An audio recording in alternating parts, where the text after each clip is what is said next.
And so I buried my first young person killed because of the sadness in 1988, and I buried my 250th, I guess, about 3 months ago. Not all from that community, but I know a lot of gang members. I get asked to do this. So we started a school because there were so many junior high, middle school age gang members who had been given the boot from their home school. Nobody wanted them.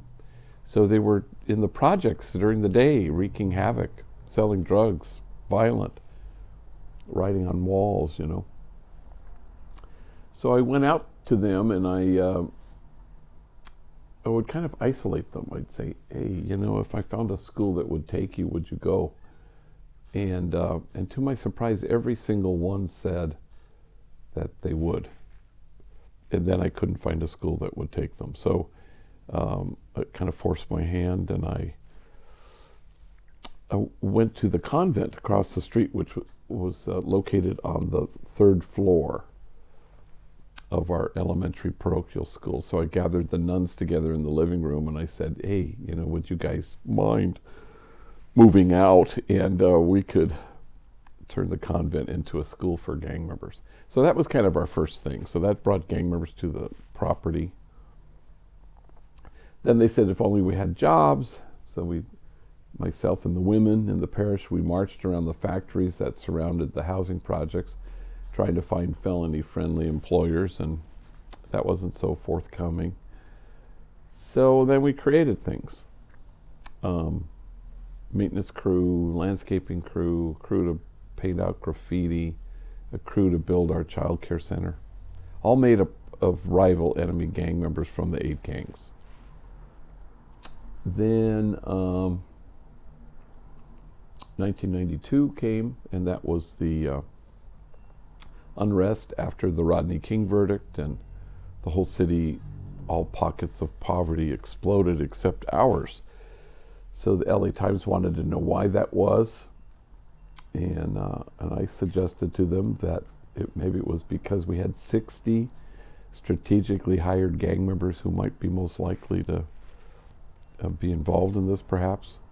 And they had a reason to get up in the morning and a reason not to gangbang the night before. So they didn't have any interest in torching their own community. So after the article appeared, a couple days later, Ray Stark, who was a movie producer who happened to have $500 million, summoned me to his Beverly Hills office, and he said, how should I use my money? And I can see now that I woefully undershot my request, but I said, buy this abandoned bakery across the street from the school. It's got ovens. We can put hairnets on rival enemy gang members, call it Homeboy Bakery, and have them bake bread. So that was the extent of my business plan. Anyway, long story short, a month later we started Homeboy Tortillas. We changed our name we had previously called ourselves Jobs for a Future. And then we changed our name to Homeboy Industries. And now we're the largest gang intervention rehab reentry program on the planet. So 15,000 folks a year walk through our doors. There are 120,000 gang members in LA County, 1,100 gangs. We've started a thing called the Global Homeboy Network. So we've helped other communities in the country, 146 programs, born and modeled on Homeboy, and 16 programs outside the country. Programs like Braveheart Industries in Glasgow, Scotland, Rise Up Industries in San Diego. So they're all kind of, they'll say that they're a partner with Homeboy Industries, but we didn't want to become the McDonald's of gang intervention programs, with 5 billion gang members served. So we said, well, start your own thing, we'll help you do it. So we're endlessly having tours. I don't know when you guys were there. delegations from cities everywhere, just kind of hanging out and trying to filter, that would work at our place and this won't. So like tattoo removal is a huge thing. I suspect no place on the planet removes more tattoos than we do. And so that doesn't really connect with Glasgow, But Guatemala City, really very much, that's a huge thing. Our partner there. So that kind of thing. So anyway, I don't know. I'd much rather answer questions than give a stump speech. Thank you. But we also have all these services, therapy, case management, and 9 social enterprises. So talk about the therapy for a minute. You mentioned it last time, and we talked a little bit when we were down there. So you started with the jobs being the solution, and explain to folks how you made the realization that wasn't enough and what the therapy program looks like. Yeah, so we used to, it was called Jobs for Our Future, and because the homies said if only we had jobs. So you're listening to folks at the margins, and they're kind of telling you. And you're always you're trying to embrace a strategy, that's humble. Because in humility, you ask folks on the margins, what would help you? But in your fullest hubris, you tell the poor, here's what your problem is. Here's what you need to fix. So you want to stay as far away from that. So if you listen to folks, they'll tell you what they need. So in the early days, they said if only we had jobs. So that we even had the T-shirts and the motto, nothing stops a bullet like a job. But then we found, we would find careers for people. We found amazing jobs, and people were willing to say, yeah, send me somebody. But then, the monkey wrench would get tossed. This guy's lady leaves him, and next thing you know, he's back in the barrio, in the neighborhood, and now he's doing 125 years to life at Folsom Prison. So that was happening. So we thought, we made this discovery that an employed gang member, returning citizen, may or may not reoffend, and an educated one may or may not reoffend. But then we arrived at this unshakable certainty that a healed gang member won't ever go back to prison, period. And that's been borne out probably in the last 10 years since we've fully embraced that approach. I always knew therapy, that was kind of clear that this would be helpful. But there was such a stigma. In the early days, never. Might help if you talk to somebody. Never. I'm not crazy, that kind of thing. How about in a group? No way am I going to share what's happened to me in my life. So, and then I always say that the turning point happened with when I remember this kid Gumby, we all called him Gumby, from this gang called Clarence Street Locals. And he called me, he said, come pick me up, I'm at the emergency room, I'm ready to go home. So I go, and well, it turns out he had, in effect, an anxiety attack. And so the doctor sent him home with whatever he sent him with, maybe meds or something. So, for the umpteenth time with people like this guy, I said, it helps sometimes, if you talk to somebody. And then he says, oh, you mean like analyze this? And suddenly he's referencing this movie with Robert De Niro and Billy Crystal. I said, yeah, like analyze this. And then I kept hearing it. And it became this reference point. And the interesting thing right now, and I was just told this yesterday, that we have a waiting list of 30 gang members who work for us, who are part of our trainees, waiting for a therapist. Well, that's never happened before. The bad news is we have a waiting list. The good news is there is zero stigma attached to this. So we have 4 paid therapists, and we have like 47 volunteer therapists, including 2 psychiatrists. It's the most volunteer therapists we've ever had. And still we have a waiting list. And there was a time when we were able to accommodate trainees, and homies in the community who weren't part of our program. But we can't do that now. The waiting list is all for our trainees. And we never, because therapy is, we don't want to waste a session. So we don't force anybody. We don't say, you have to go to therapy. Whenever they're ready, you can accept this. And it just says they're ready fast, they get it, there is no stigma, hence a waiting list. So on the one hand, it's a good problem to have, a kind of a aerial view that the homies are amenable to this. On the other hand, we'd love to be able to accommodate everybody. So that's all part of the therapeutic healing community. There's a thing right now called epigenetics, where you talk about generational trauma. And I don't know enough about it except that generational trauma can actually alter brain chemistry. And that's the bad news. The good news is that talk therapy can restore this, can reclaim, can really heal. And that's been our experience. You watch it from homies who you just think, wow, this will never be a ship that this kid will be able to turn around. And once you dive into, relational wholeness, it's so compelling and it's healing.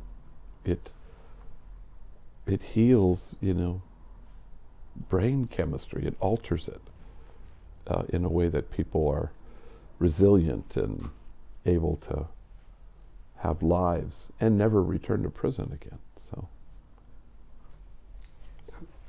in terms of trauma, one of the things that I was struck by when I interviewed you, whatever it was last week, and I've read it in some of the books too, this notion that people are not going to gangs, but they're running to get away from something.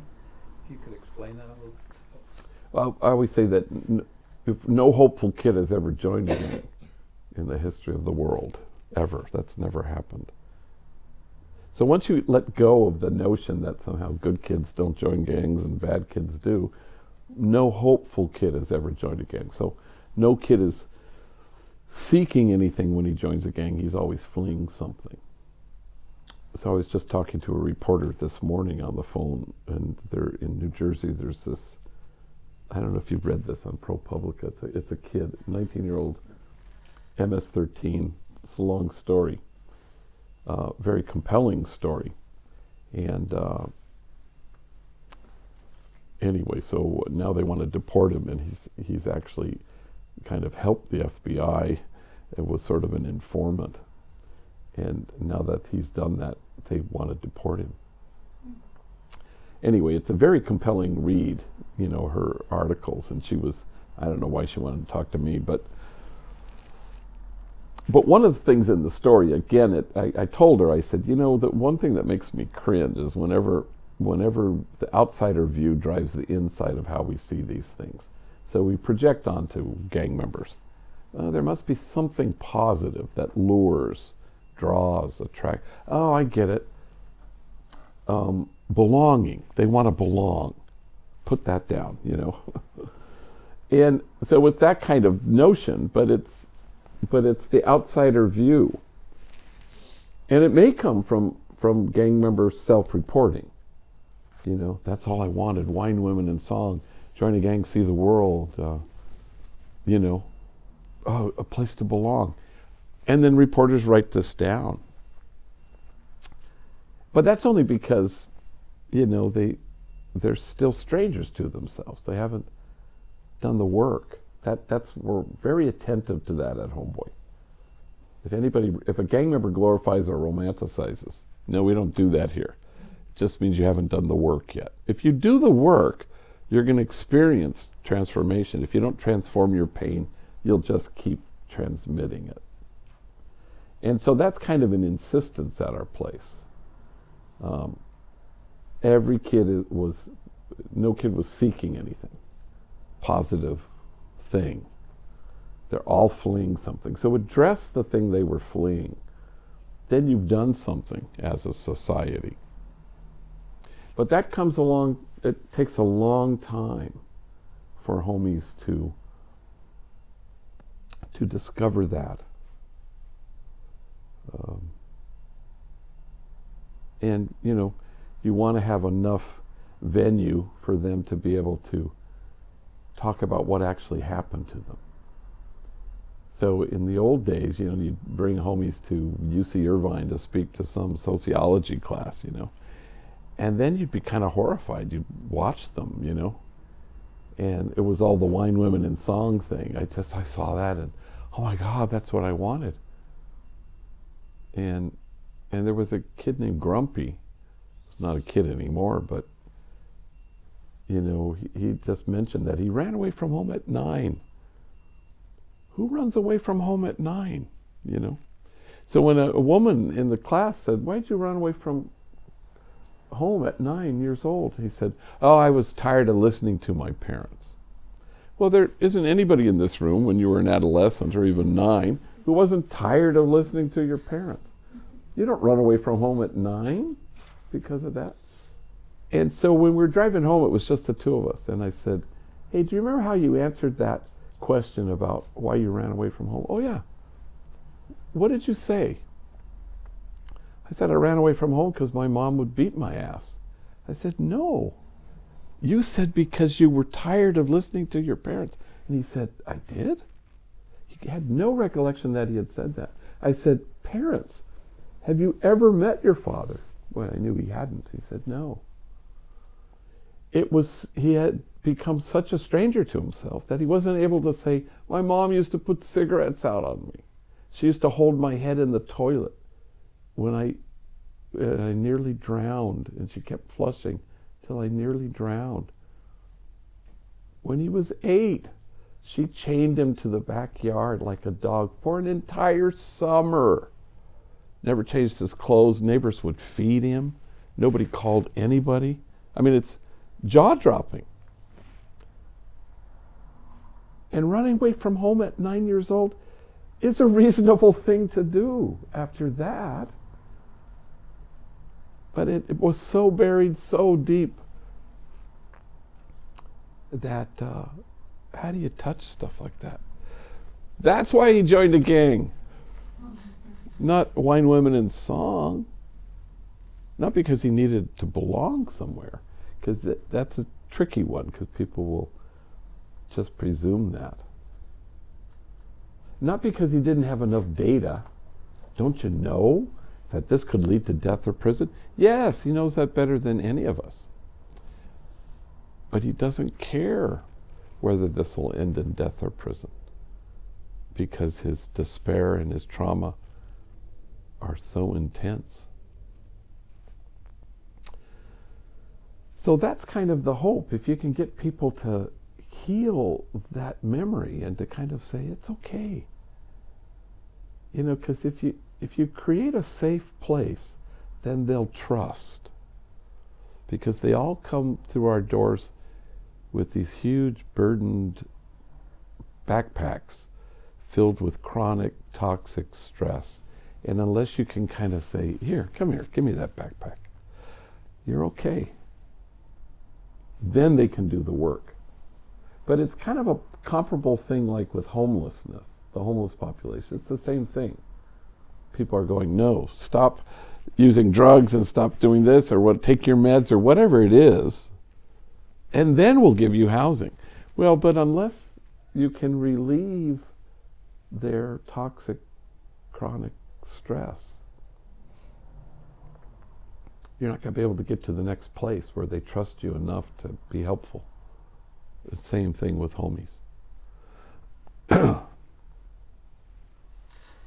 Very similar with addiction. I got you that book by Gabor Mate that I was mentioning. Oh, yeah. He talks about exactly that, having to relieve the stress, because otherwise all the addict can focus on is reducing the pain, i.e. going to the drugs. Self-medicate. Yeah. So last question before we open it up. You also talked about, you were here August, whatever the date was, about every homie who's gone out on a mission to shoot somebody has been on a mission to kill himself. I think, am I paraphrasing it correctly? Yeah, he's not on a mission to kill somebody. He's on a mission hoping to die. He's not hoping to kill. Can you explain that a little bit? Well, again, it's everything's on a continuum of severity. Who are the shooters? The shooters are a part of the 5% who are really deeply, profoundly mentally ill. Those are the shooters, by and large. And then they're in a car, with 3 other homies who are on kind of a lower spectrum on the continuum. They're maybe despondent, maybe they can't imagine tomorrow. Maybe they're damaged and traumatized. Maybe they haven't moved into, the guys who are really quite tormented. And next thing you know, the guy with the gun who's more tormented than the others says, hey, let's pull down this street. And all of a sudden he's opening up fire. And they kill somebody, and everybody in the car goes to prison for the rest of their lives. But the shooters are always the most despondent, the most damaged, and in many cases the most mentally ill. So it's the urban poor's version of teenage suicide. It's how I've only buried 2 homies who actually killed themselves, which is, if you ask any minister or priest in Southern California, they will have a higher record of young people, teenagers who killed themselves, who took their own lives. But gang members do it in this way. They, by and large, go into enemy territory and hope to die. And many of them do. So it's an invitation to infuse hope to kids for whom hope is foreign, and help heal the damage and deliver mental health services in a timely and culturally appropriate way.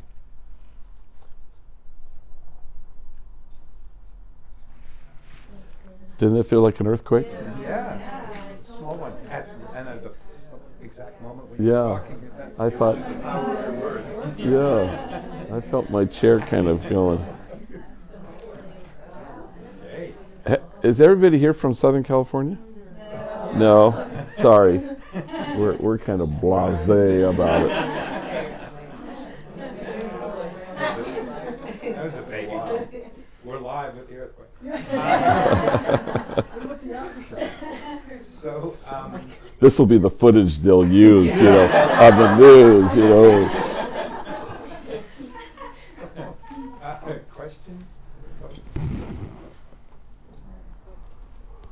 You mentioned delivering mental health in a culturally appropriate way. I've never heard it phrased that way. Well, I think that's kind of what, and people come, somebody was asking, they're very much interested, even the county of LA, especially in the, obviously the largest mental hospital in the world is LA County Jail. So they're, lately, this is a new thing as of this week, they're kind of saying, help us imagine how to do this better, which was, good, humble, Because in the past, it's all been about behavior modification. How do we get these bad people to be better people? You go, what? So even the volunteer group of 47 therapists, they're so vetted, in terms of how they see things before we accept them as volunteer therapists. So because a kind of an understanding of what our population is about, and how freed are you from judgment? Are you able to stand in awe at what these folks have had to carry rather than in judgment at how they've carried it? There's probably a long list of things. It doesn't mean that, a Latino has to be a therapist for a Latino. It's not about that. It's about just testing how people see things and see this population, and to make sure that it's freed from the categories that, and like, what's your interest and why do you want to volunteer here? Because we Once a woman came, not a therapist, but wanted to volunteer. She goes, I have to volunteer at Homeboy Industries. I said, why do you have to volunteer at Homeboy? I believe I have a message that these young people need to hear. I went, yikes. I said, do me a favor, the second you lose that message, come back to us. Because we don't want message. We don't want proselytizing. We don't want if only they knew Jesus was their personal savior, you know. We don't want any of that. A former gang member, what we would call in the biz a hardcore gang intervention worker in Houston, good guy, felon, been to prison, gang member himself, now working with gang members in the streets. He says, how do you reach them? You know, and I said, for starters, stop trying to reach them. Can you be reached by them? And so that's what you want. You know, can you allow this person in your therapy session to alter you? I mean, that's kind of what we all want. Can you listen? Can you receive who this person is? So you don't go to the margins to make a difference. You go to the margins so that the folks at the margins make you different. We don't go to the margins to rescue anybody, but if we all go there, go figure, we all find rescue. That's the way it works. And that's the goal. So then people inhabit their own mutual dignity and inhabit their truth, rather than I'm going to fix you, you know. So, but there's a way to deliver that service, and the more sensitivity, the better.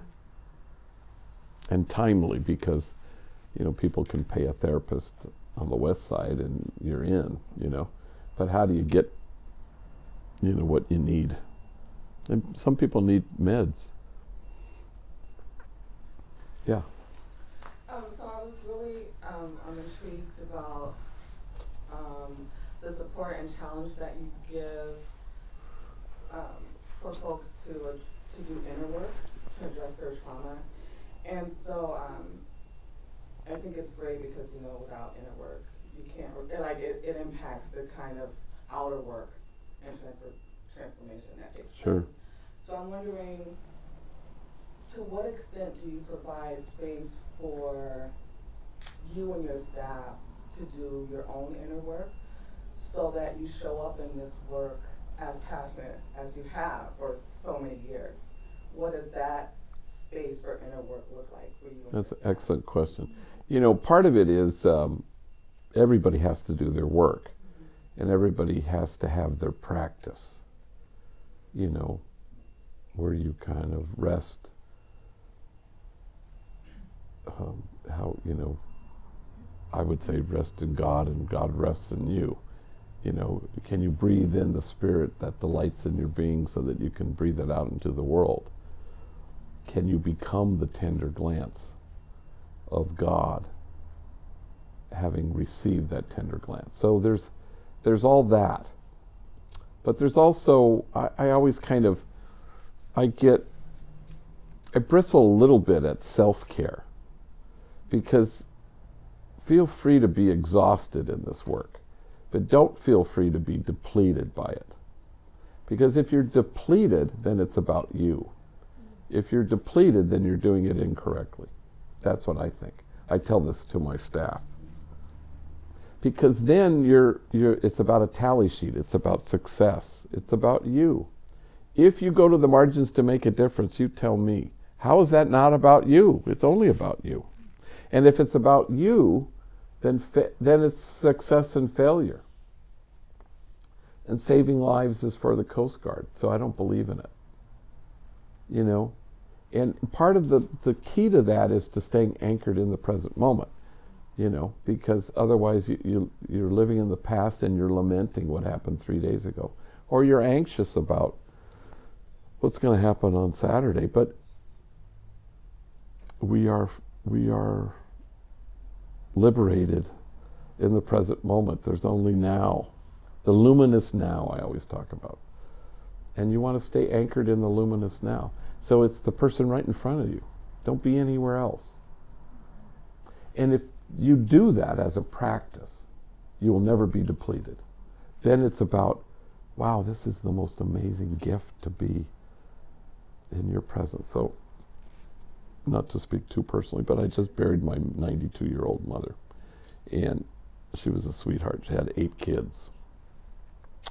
And so the last 2 weeks of her dying was just so interesting, you know. She was oddly exhilarated and excited about dying. At one point she said to me about a month before she died, "I've never done this before." And it was something you would say before you dove out of skydiving for the first time. And in fact, I was so privileged. What a gift, if any of you have ever had this gift. I have 5 sisters and 2 brothers, and 3 of us were there, and 2 of my sisters said, "We're going to go bring back lunch." And it was like noon. I was just there alone with her. And she was asleep, you know. And the day before, her last words to me were, she was asleep, she woke up and she saw me sitting there, and again, I was the only one there. And she said, "Oh, for crying out loud." And she went back to sleep. Well, she was pissed that she wasn't dead. You know? So anyway, I'm sitting there, and all of a sudden she let out this tiny, wondrous, glorious gasp. And she left us. Skydiving. And nobody in earshot of that sound would ever fear death again, trust me. But during the last 2 weeks, you know, it'd be 1 or 2 or 3 or 8 of us standing around her bed, you know, like this, and she'd be in and out of consciousness. And she did this thing when she woke up. She'd focus on one of us, and she'd go, "Oh, you're here. You're here." And then she'd go back into. When she died, I thought, that's the whole thing. The whole thing is just to be right here, right now with somebody, and with breathless delight say, "Oh, you're here. You're here." I think for me, that's God. That's the only, it's the singular agenda item for God, is to just say, "Oh, you're here." We think it's, what a fuck up you are, you know. You can't you do anything right? We think that's the agenda of God, but when all it is, "Oh, you're here," then you notice the notice of God, and it changes you. So when you got a gang member in your office and he's a knucklehead or whatever the heck, you just want to be able to, if you've received the tender glance of God that says to you, "You're here," which is the only thing God ever wants to say to us, then you can be the tender glance of God to that gang member sitting in your office and say, "Ah, you're here, you're here." So you'll never be depleted if that becomes your practice, ever. You'll be exhausted, which is fine. But the depletion, this is burnout. This is where people go, "I can't do this work anymore." You know, compassion fatigue. I go, no, you're doing it wrong. It's about you. How many lives have you saved today? Nonsense. Has your heart been altered? Are you led to want to live in somebody else's heart? Has that happened to you? Because if that has, wow, you're the Energizer Bunny. How are you going to stop after you've had that experience, you know? Yeah. Like yourself, I felt very moved by that ProPublica piece about Henry in Long Island. Yeah. And his fate is going to be decided today. And their storytelling was powerful, and our job is to be storytellers here. How do you, because his fate, he's probably going to be killed because of the betrayal of our system and what he did on his own. But being a victim of circumstance and his traumas as well. What can we do as storytellers, you think, when it's kind of down to somebody dying, you know, when all this storytelling has been established, an organization like yours where you're in touch with various gang members, is there ever an activism we can do? Yeah, I mean, I think, talking to the reporter Hannah this morning, she says it's been extraordinary, the outpouring. So if you've seen subsequent things, you know. Yeah, but he saved his life. Yeah, but it actually could, because what's happened because of the story, you know, his handler from the FBI has now stepped forward.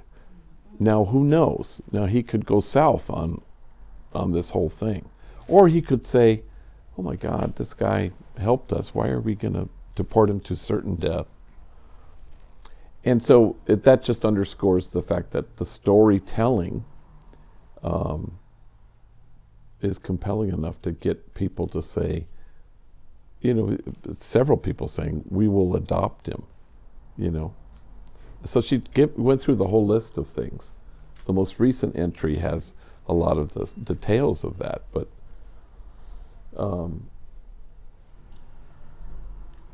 telling the story, but also telling the story correctly, you know, because I kind of told her a little bit. I said, here are three things that happened.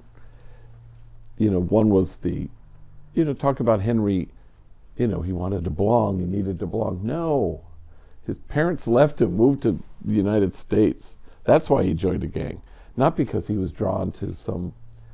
That's an important piece, but we keep proliferating these mythic notions. That was one. The other one was the idea that you have to kill somebody to get initiated. It's not to deny what he did or what's happened occasionally. But in reporting and in telling the story, sometimes we take the aberrational slice and we make it normative. So imagine, there are 120,000 gang members in LA County. Imagine if part of their initiation rite was to have to kill somebody.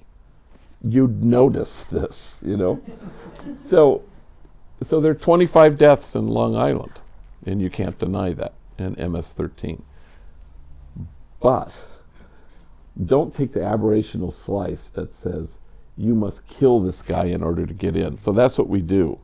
We extrapolate in that way and say, oh, this is normative in order to get in. Reporters have said this to me many times. Of course, we all know that a gang member has to kill somebody to get into, well, no, preposterous. No. Now, I know LA, so maybe it happens in Dubuque. Who knows, you know. But I would say no, that's not the case. And then the third thing that happens, and this is where, you know, in the political realm, they take the aberrational slice and they just, you know, so you get Donald Trump mentioning in the State of the Union address, MS-13. Wow. Now, if you go to the FBI gang threat assessment, MS-13 is somewhere, I don't know where it is on the list. It's quite low. Number one gang assessment threat by the FBI is some white motorcycle gang. So don't hold your breath for Donald Trump and Sessions to have a press conference in Macon, Georgia, denouncing some white motorcycle gang, because that's their base, for God's sakes. But, so that's a danger, you know, where you take the MS-13 threat, and when you go back to its roots, it's a horrible thing that happened to a young woman who was pregnant and who was killed because she was going to testify. And then it, you know, was in the New York Times, then it was in the Washington Post, and then it was in the LA Times. And it's one story. But then it became the MS-13 threat. It's not 10 stories. It wasn't 45 stories. It was the same story being repeated. And what was aberrational suddenly was presented as normative. This is the way this goes, which was, of course, not true.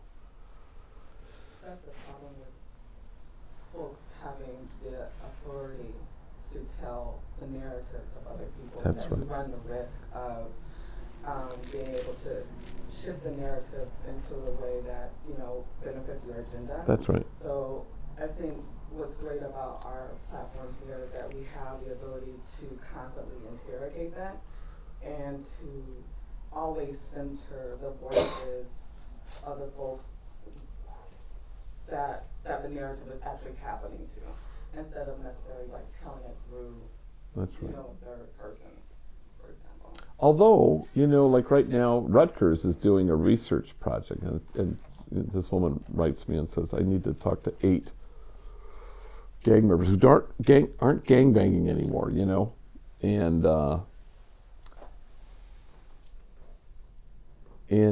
kind of why, sort of ask them why they got into a gang. So this is an earlier thing I was talking about, but I said, not all gang members are created equal. It's who are you going to talk to? You're going to talk to, I can give you 8 guys who work at Homeboy right now who are going to give you the wine, women, and song answer. And that's just because they're not there yet. But then people will go, I don't want to hear from a old white guy about this. I want to talk to real gang members. I go, yeah, here's the problem. You aren't getting the truth because they're only able to tell you what they're comfortable telling you right now. Some of them are in such a deep denial about their past. They're not going to tell you about sexual abuse. There are tons of things they're not going to tell you about. So I was telling her, I said, I'll cooperate with you on this, but I'm going to make sure that you actually talk to homies who have done the work, because then you're going to get a accurate. So it's not all homies are created equal on that front. And all you have to do is, look at, TV if they're on TV, if they're on Oprah, gang members are going to tell you one reason why. And not all narratives are created equal, but it's not laziness exactly, but sometimes we move too quickly. Reporters do. Everybody knows, a reporter said this to me, everybody knows that kids join gangs because they want to belong. I go, no. And she said, everybody knows that. Like we were in a Geico commercial, and I said, no, everybody says that, but it's not the truth. And that's important, I don't know, even who are experts, and I don't want to be defensive or even assert anything.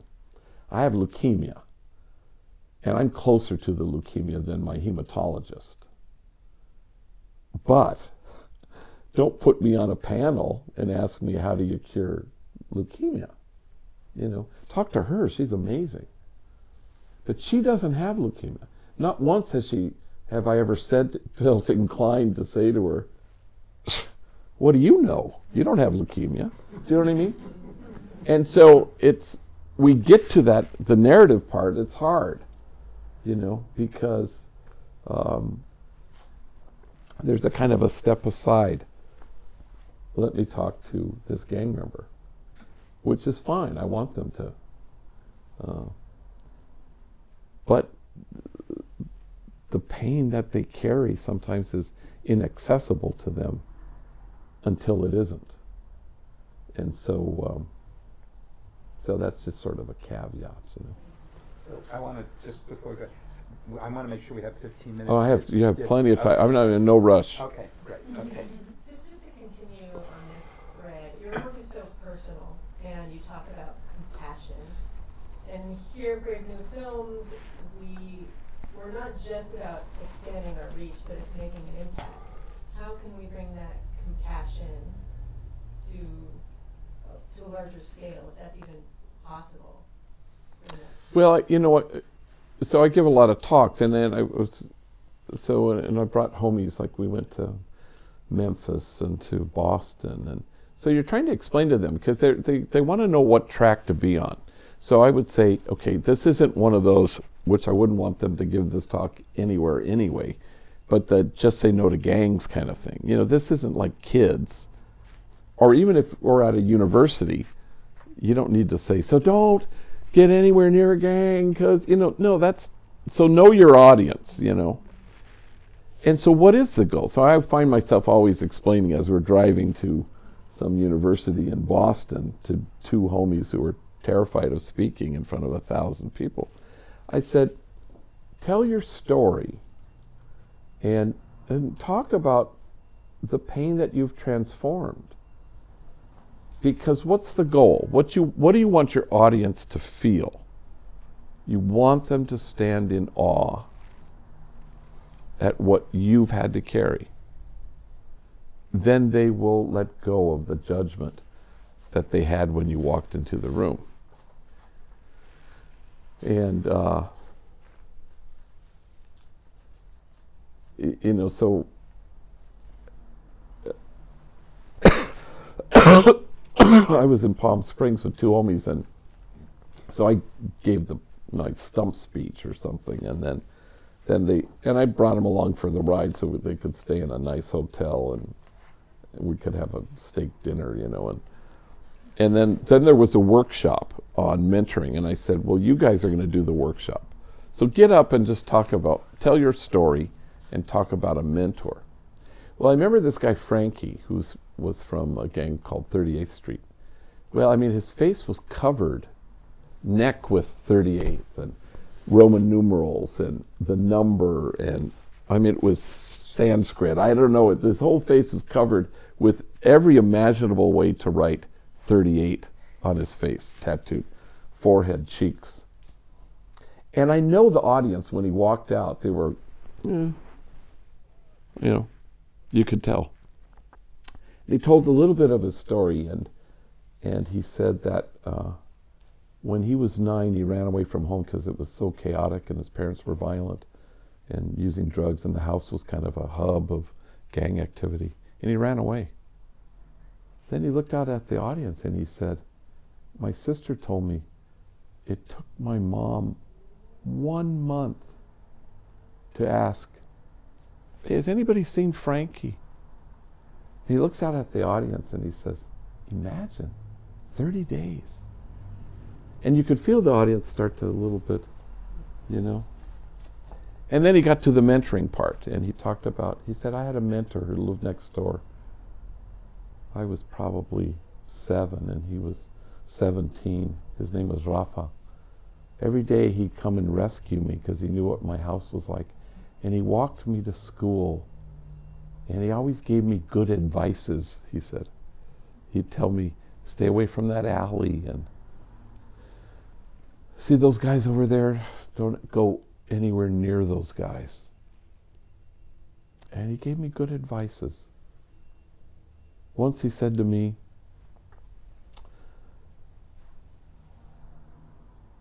I'm going to graduate from high school and so will you. I'm going to go to college and so will you. I'm going to become a doctor. And then I'm going to come back and take you with me so you can be my son. So he's telling this story, and suddenly he's transfixed by the telling of it. And then he's awakened to a memory, to this thing that he seemed to be staring at that nobody else could see. And he said, one day Rafa came to pick me up and walked me to school like he always did. But this time the guys across the street started yelling, where are you from? And Rafa said, ignore him. Don't listen to them. And so they started to walk in, they heard it again. Where are you from? Which is a very provocative, they hit up in gang world. So walk faster, Frankie, walk faster. Suddenly the guy who asked the question is right in Rafa's face. I asked you a question. Then Frankie says, suddenly my face is splattered with blood and pieces of Rafa's brain, and he's lying on the ground.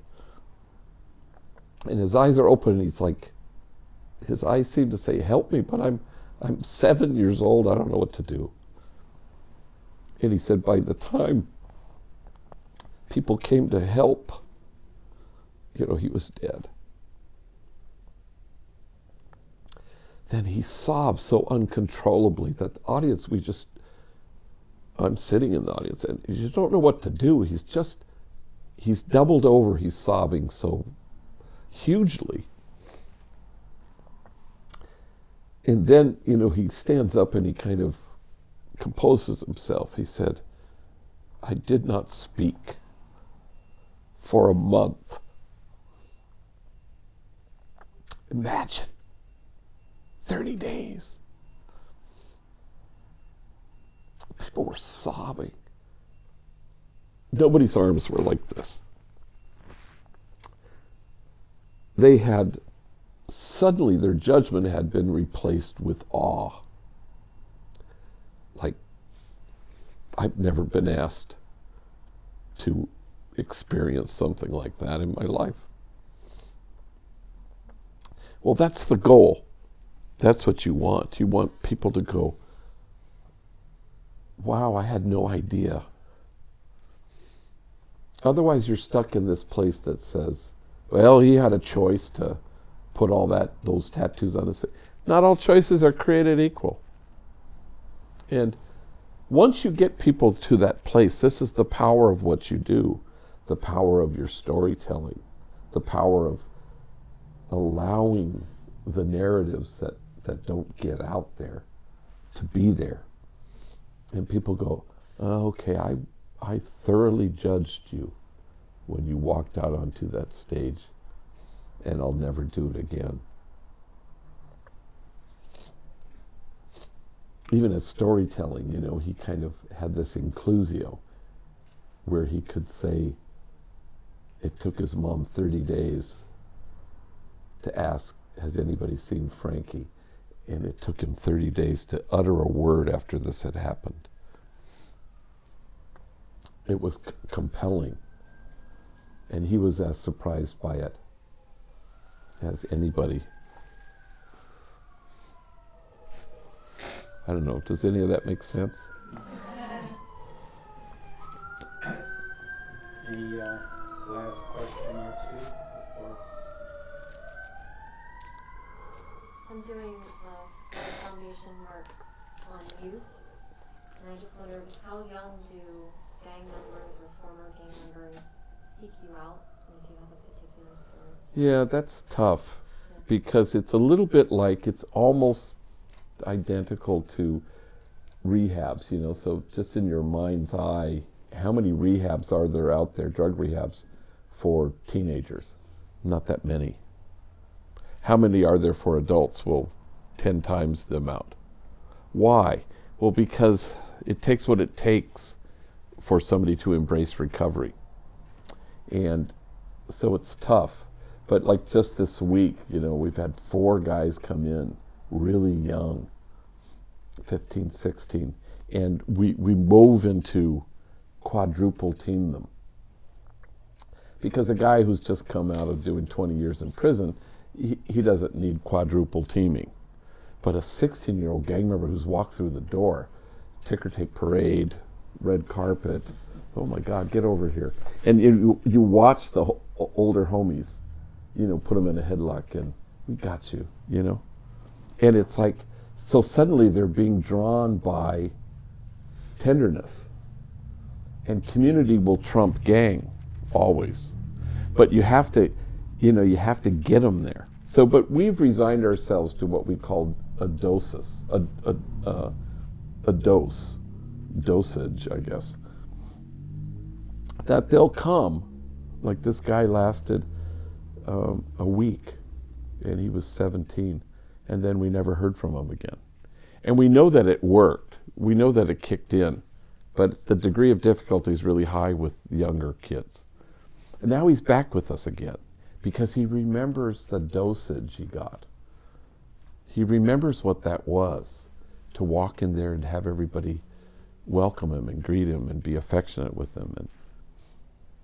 And in the end, only the spirit that ventilates the world, only the soul that ventilates the world with tenderness has any chance of changing the world. So that's so compelling to somebody. But just because they leave, we don't talk in terms of failure. We always say, progress is progress. And he got a dose of this place. And he'll be back. And at this point in my life, at 30 years of doing this, they all come back. Anyone not come back? No, they all come back, which is great. But you ask anybody solid in their recovery, they can say, I took my 20-year chip or whatever. But they'll say, I went to 20 rehabs.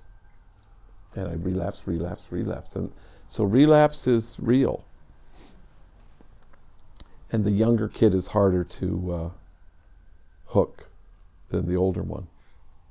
The older one is more tired, than the kids.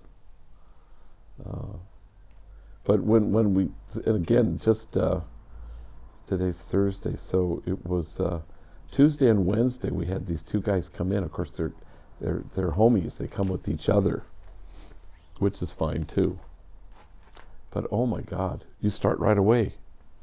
We don't do a kind of big drug test interview. Nope, you start tomorrow.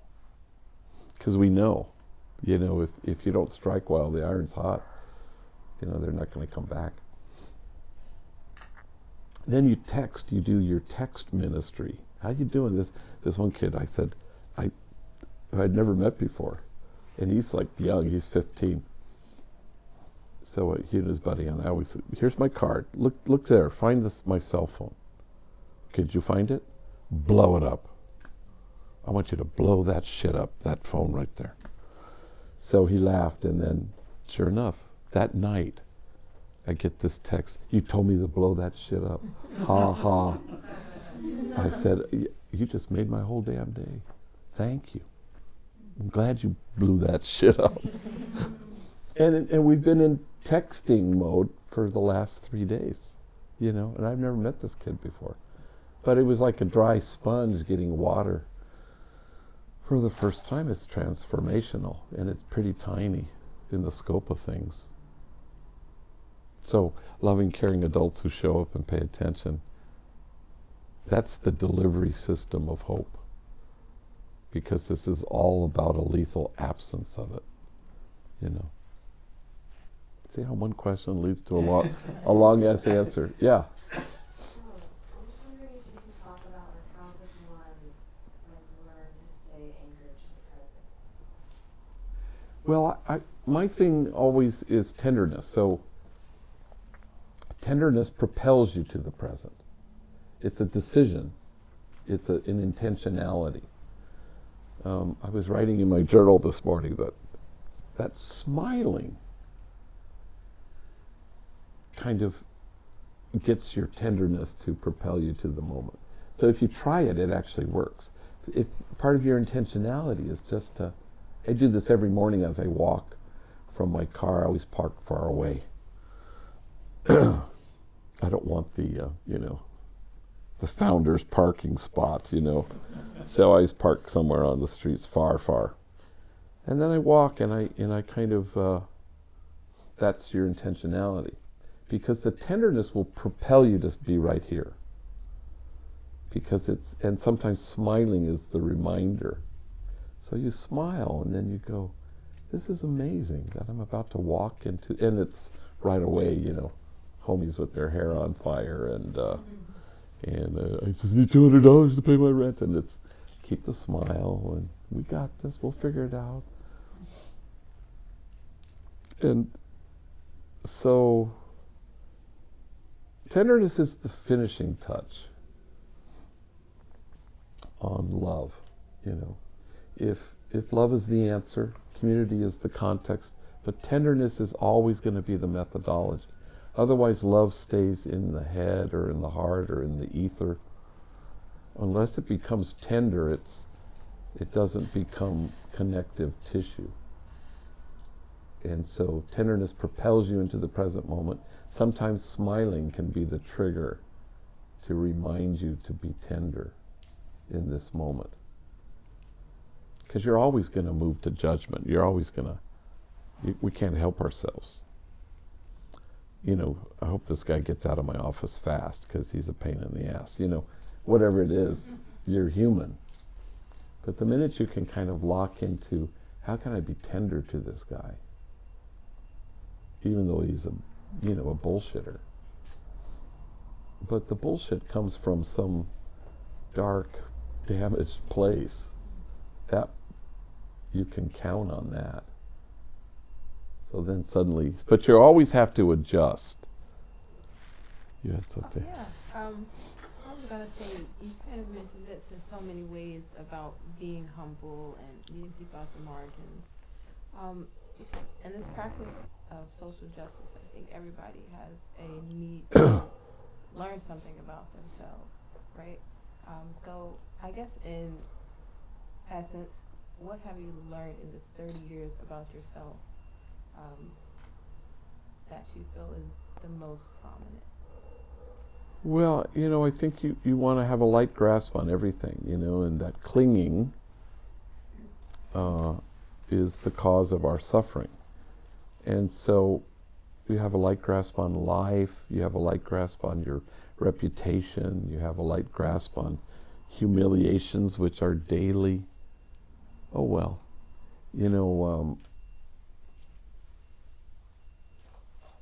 I can't remember who the guru was.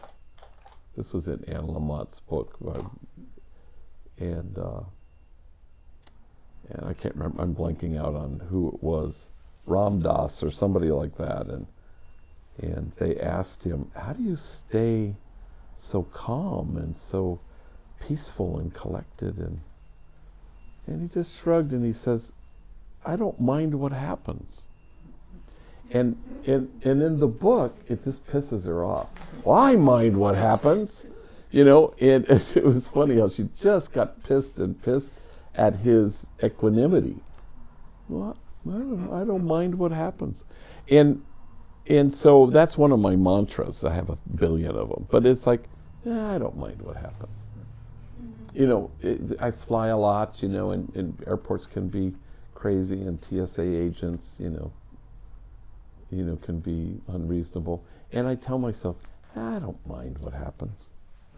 If he makes me open my whole suitcase, even though I'm in TSA pre-check, I don't mind what happens. It's a good way to kind of keep yourself having a light grasp. Yesterday, some friend of mine, a former student, wrote me. He said, "I just lost 50 pounds. I said, "God, what's your secret? Because I could use it." And so I was telling a couple homies, and I said, "So I'm no more carbs and no sugar." And this homie says, "How's that working for you?" And I said, "Well, I've only been doing it for a day, just one day." And we died laughing. But it's like, no, you're not going to be, so you have a light grasp, and you have to be anchored to hilarity, because it just couldn't be funnier. So people always ask me, "Oh my God, how do you do it?" And I always think to myself, is it supposed to be hard? It's mainly just laughing,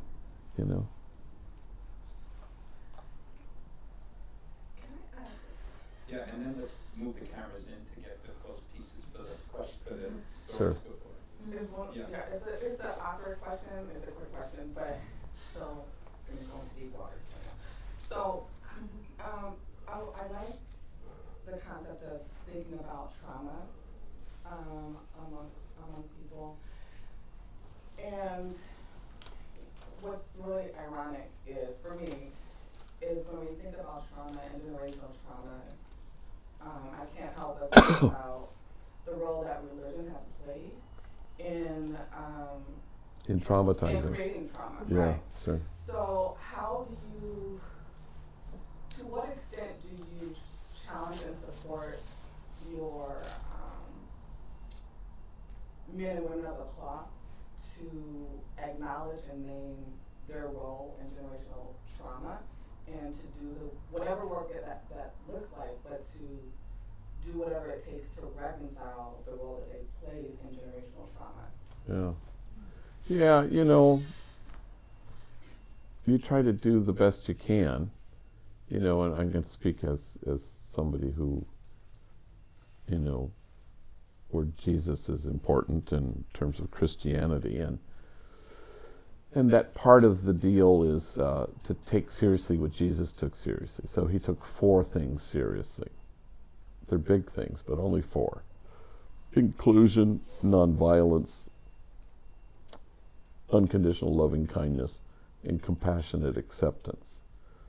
So I just want to take seriously what Jesus took seriously. And it's horrifying to me that evangelicals, to the tune of white evangelicals, 85% are still to this day quite supportive of the president. And nothing could be more opposite of the four things that Jesus took seriously. Because it's not policy, it's about exclusion, violence, conditions on our love, and zero compassionate acceptance. So, and yet, you know, all you can do is what you can do, and try to speak and live as though the truth were true. And that may feel like a tiny drop in a big old fat bucket, but that's all you can do, you know. And you try to speak truth to power, and it gets you into trouble. And, you know, jihadist right-wing Catholics, you know, have taken issue with me, and on hate websites, and not because I work with gangs, but because I, on a podcast, some cable interview 6 years ago, he asked me questions about the ordination of women, divorced and remarried Catholics, can they receive communion? And it was a very specific question about gay couples raising kids. And I made the mistake of answering as Jesus would, except for the fact that Jesus wouldn't have pulled his punches quite as I did. And yet, to this day, you know, I have protests and people picketing and praying for my soul, and then on hate websites, it's really quite odd. So, but you somehow want to always be reflective of the kind of God we have. And in the past, what was traumatizing was a puny, partial God that people pledged allegiance to. So there's the God we actually have, and then there's the God we've settled for. And the God we've settled for is the God that's done all this damage. I had a spiritual director say to me once, we need a better God than the one we have, which of course is true. Because we've created God in our own image. And that's gotten us only into trouble. And Lamont again says, you know you've created God in your own image when God hates all the same people you do, you know. And so you want this expansive, spacious God who has room for everybody, who just wants to look at you and say, you're here, you're here.